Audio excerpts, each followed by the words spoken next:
Alright, now I'm going to go and add a door to this room, add one more little feature or obstacle that we'll have to plan around, just to keep things interesting. Now, before I defined this room as one complete figure, well, I'm going to have to take this line out in order to basically cut a gap in here. I'll show you how to do that. Go down the figure tools, and you have this box here with a minus sign, okay, because I'm going to remove a line from the figure in order to divide at a point, divide in 2 points. So go ahead, click this item, and the whole thing gets highlighted. You click it again, and now this line here is no longer a part of the room figure. So I'm going to go and basically I'm going to cut a door in this line. Well, how am I going to do that? Your average door is 32 inches. What would be an easy way to measure 32 inches on this thing? Well, there's a couple of things you can do. You can change your grid increment. That's probably the quickest, easiest way of doing it. Let me put a 0 in there. And let's change it to 4 inches. 4-inch grid. Do OK, and voila, you see all these changes here. The grid gets smaller. So now let's say the door is 4 inches out from the wall, just to keep it simple. Alright, I'm going to go to my stay in my editing tools, and there is a function called divide at point. I'm going to click that, and since this represents 4 inches, I'm going to click right on this line right there.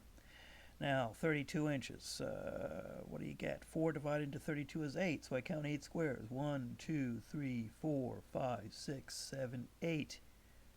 Click there, divide at point, go ahead, select the arrow, and what happens? Look at that. There is our door. Let's open this. There we go. Creaky little door opens up. There we go. Swing this a little bit more.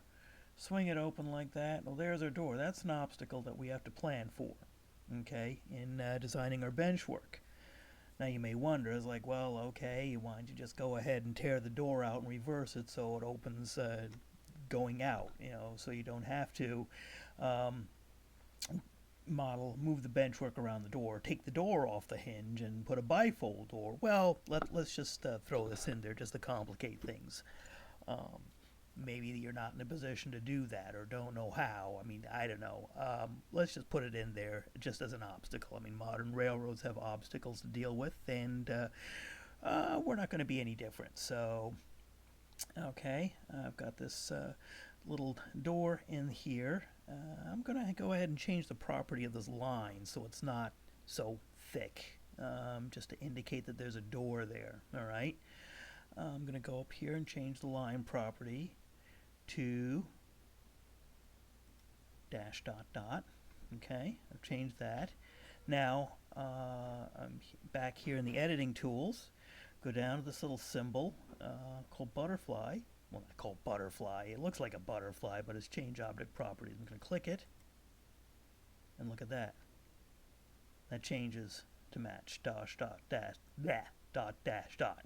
So I think that's what it is. Okay, there we go. There's our door. Now you may want to also throw in indication of the radius, the arc of the door, and how much is that space is that going to take up. Well, that's easy to do. I'll go into the circle tool here, okay, and click Rad to PC. Do that, and we'll click down here, right down here, where the door meets the wall. Click on that. Then just draw the circle straight out. Look at that. Look at that circle go all the way up to the edge of the door right there. Click again with the left mouse button. Then just do that. Click again, left mouse button, boom. There you go. You drew the arc, the radius of the door. Why don't I change the property on that? Let's just change that to red. Alright, I'll change that line to red. Select change property, and I'm going to select the line, and it's going to change that to red. So we've got our door planned in there. Let me zoom out, and this is our room. Let me go ahead and set the grid back to 1 foot. Put a 1 in there, and that'll change to 0. Do OK. There we go. We have a room. Now we can start thinking about what sort of bench work we can put in there. I mean, if you have any furniture in there, again, you know, like the furnace and the water heater, you can draw them in and you can basically move them around like you can with these. Oops, didn't want to do that. Let me do undo. Undo. So get a rough measurement of your furniture and draw these rectangles and make figures out of them and label them, and you can draw them and move things around and plan and think things through. But these are our 2 immovable objects here. Now, one thing you can do, speaking of immovable, what we want to do is make it so that we can't move these items anymore. Okay? This is how you handle that. Let's see, which property did I use? I think I had used, let me see, I think I'd used the track. We can always give the track a different color, so, because I wanted to use a darker color because it'll show up better. But anyway, you have these 2 buttons up here. One is V, visible, not visible, and this one is F for freezing a layer. So let me go ahead and check that. And then, guess what? How much you want to, this layer is now frozen. Can't move. So if you want to draw furniture, you would have to actually draw it using a different color. And you can define your own custom colors or your own custom layers. So you can, let's see. I can edit a layer, and we can call it furniture.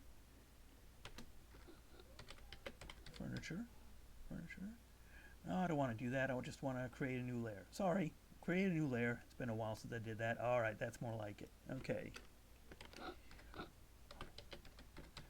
Okay, furniture. I can change the layer color. I'm going to change the color. Let's change it to, what would this be? Mauve. Okay, there you go. You've got a new layer. You can also change the style to whatever you want. To flat or to solid or to fix. There we go. We've got a new layer. This is furniture. Okay, got this. Will you select that? All right. So there, you can draw your couch in and define your figure that way. So kind of breeze through that, but I'm trying to get through this so don't have 5 billion episodes like my hand-laying track one. Well, I don't know. Maybe we want to do that, but all right. I digress. Now it's time for us to go ahead and start thinking about bench work.